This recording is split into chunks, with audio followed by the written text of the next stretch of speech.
Dobre, toto je vlastne druhý návod, ako pridať nejaký produkt. Ja som si teraz pri pridávaní tých vašich produktov spomenul, že vlastne som vám spomínal, že budeme, respektíve, že je možnosť vkladať a predávať vlastne aj digitálne produkty, ktoré vlastne budú virtuálne, tak vlastne ukážem ten spôsob. Opäť môžeme duplikovať nejaký ten produkt, čiže klikneme na duplikovať. Ja si teraz kliknem na vašu stránku, skopírujem ten názov, toto opäť vymažeme, do dlhého popisu nejde nič, ide sem cena, čiže 12, ja si toto skopírujem,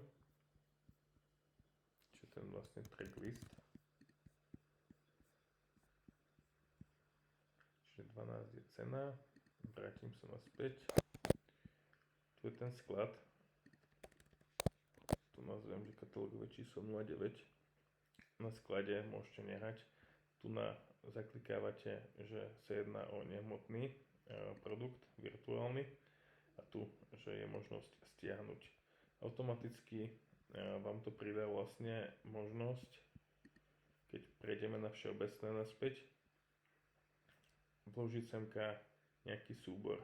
To znamená, že opäť vyberáte si súbor z počítača, klasicky nahrať súbory a vybrať súbory a vyberete si z plochy ten váš playlist. A viete si samozrejme tu dať vždycky názov súboru a viete si to po jednom aj napríklad oddeliť aj takto jednoducho. Vždycky vyberete ten daný súbor a vložíte ho dnu. Tu môžete dať nejaký limit stiahovania a expirácia. V podstate tu je ten krátky produkt, ten popis, ktorý je vedľa. Ja to tu pekne skopírujem. Opäť tu vidíte tú istú vec, že vlastne sú tie medzery trochu väčšie. Ja odporúčam kliknúť na textový editor a buď to robiť tak, že jednoducho sa s tým takto pohráte a povyklikávate to, aby to bolo na sebe. Alebo potom ešte existuje druhá možnosť, že vlastne odtiaľto sa to pekne vymaže a vložíte to tam ako textový editor. A teraz vlastne tu si to rovno takýmto spôsobom v tom textovom editore tie medzery odstránite.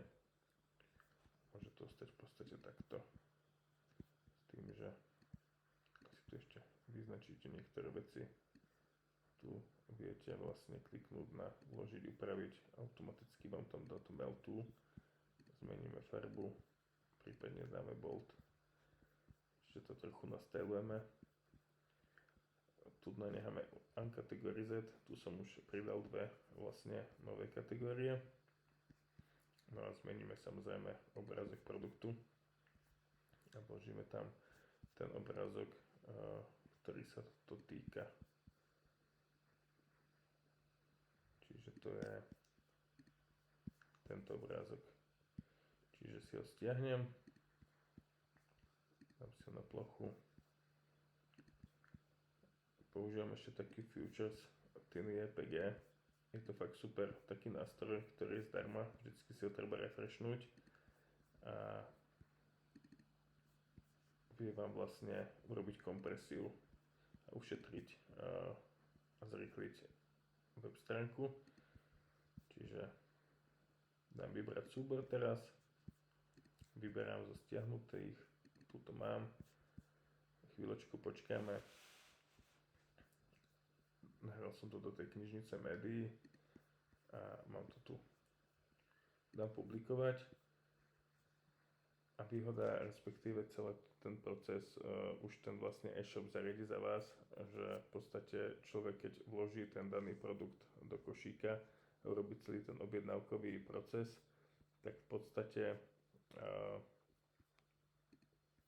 všetko to už vlastne automaticky bude kvázi,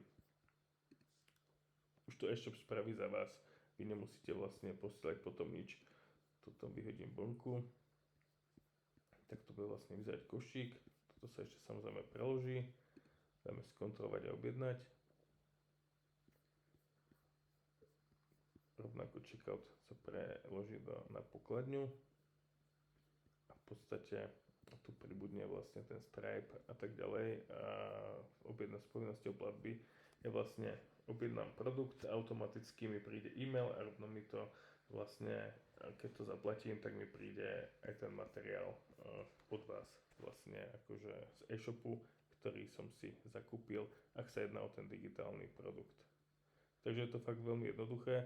Samozrejme, keby si niekto objednal aj digitálny produkt, aj nejaké veci na dodanie tovaru formou e-shopu, tak samozrejme to si už vy nejakým spôsobom už ošefujete, takže to už je na vás. Ale tu som chcel vlastne ukázať ten postup, že je to fakt veľmi jednoduché a vytváranie tých produktov, či už sa jedná o fyzický produkt alebo produkt, ktorý je virtuálny. Je to v podstate jedno, postup je veľmi jednoduchý v oboch prípadoch, ako to vytvoriť. Takže to je všetko. Ja tu samozrejme ešte upravím pri tomto CD, zabijem sa to, že vlastne nebude sa jednať o virtuálny produkt a na stiahnutie, automaticky to teraz zmizlo a ostane to len čisto ako skladový produkt, ako ste to pôvodne mal na tom vašom starom e-shope.